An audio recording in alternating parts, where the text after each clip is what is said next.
Yo guys, kembali lagi bersama saya Dewa Guna. Kali ini kita akan membahas saham Tower. Nah, teman-teman pasti rata-rata udah punya nih saham Tower.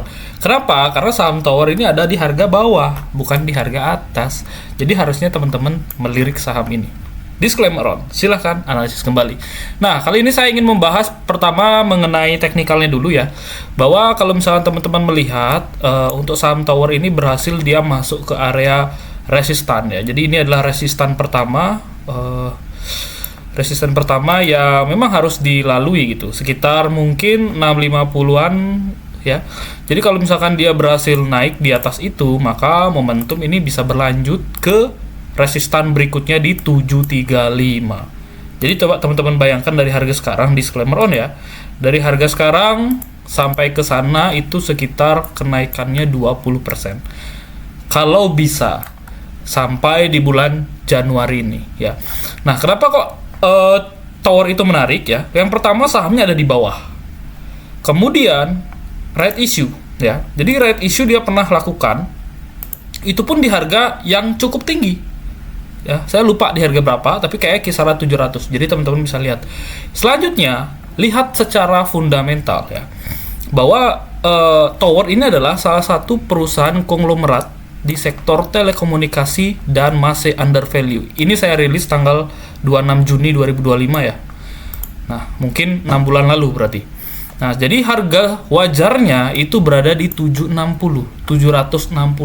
Harga sekarang itu masih di 620, berarti dia under value.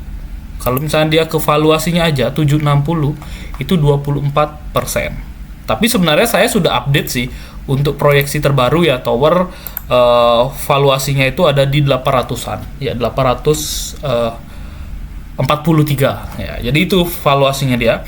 Nah, kemudian si Tower ini trading plan sebelumnya adalah buy itu sekitar di 545 sampai 570 dengan momentum ke 590 dan momentum 2 di 615. Karena saham ini berhasil kena di momentum kedua dan naik lebih tinggi, closingnya juga di atas atau seharga di atas itu ya, maka Tower ini momentumnya positif plus ditambah dengan volume yang cukup besar.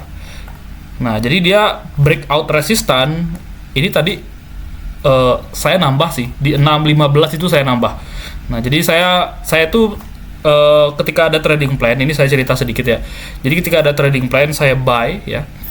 Kemudian dia breakout resistan sesuai dengan target dengan volume yang besar, itu biasanya saya nambah lagi. Gitu. Saya nambah lagi karena saya berharap dia bisa naik ke resistan yang berikutnya ya.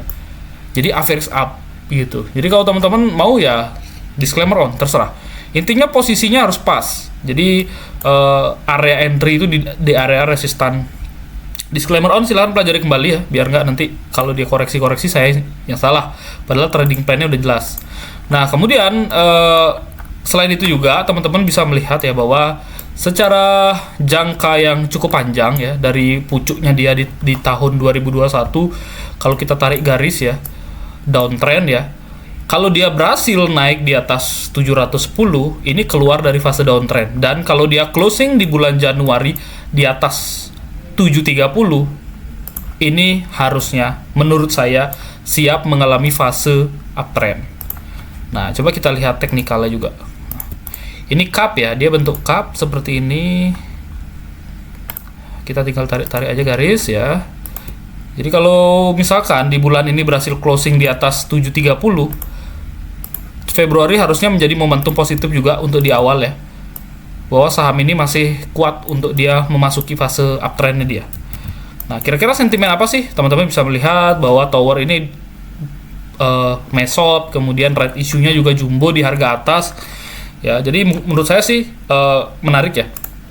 Karena dia average-nya, jujur aja, big money itu banyak yang nyangkut gitu. Teman-teman bisa cek aja dari broker summary, dari entah mau berapa tahun sebelumnya, terserah, pasti nyangkut. Nah, jadi kapan dia akan bisa dinaikkan? Ketika memang big money itu mau taking profit tentunya. Nggak mungkin dong kalau big money beli saham tapi didiamkan lama gitu, nggak mungkin. Mau nggak mau dia harus take profit. Nah, gimana caranya take profit kalau saham di bawah? Nggak mungkin kan? Makanya menurut saya tower ini menarik ya dengan momentum yang positif. Coba kita lihat secara teknikal dari harga sini ya, kemudian ke resistan kedua bisa 20-an%, disclaimer on ya.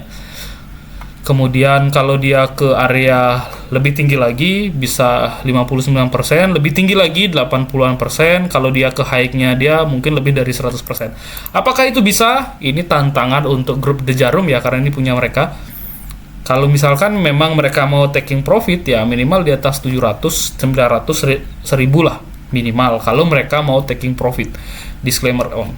Ya, jadi teman-teman yang memang tertarik untuk gabung channel Insight ya, teman-teman lumayan sih disuguhkan informasi proyeksinya, kemudian beberapa banyak lah intinya informasi-informasi yang kita dapatkan ya, yang menurut saya sih gampang untuk dipahami dan dimengerti. Kemudian trading plan kalau memang saham itu menarik untuk kita tradingkan dan kita buy, apalagi ada trading momentum ya yang biasa saya upload di YouTube ya, hampir sebagian besar kalau teman-teman lihat YouTube saya yang masuk FOMO Trader kayak Adro, Indi dan lain sebagainya itu melesat lumayan cukup tinggi. Jadi menurut saya sih masih harusnya ada momentum untuk tower ini bisa naik kembali gitu. Jadi teman-teman silakan analisis lebih dalam ya, karena dia akan memasuki fase konsolidasi di sini ya. Tapi kalau dia berhasil break dari 645 650 ini momentum bisa berlanjut ya ke 700-an, next ke 730. Disclaimer on. Silahkan pelajari kembali sebelum teman-teman klik tombol buy.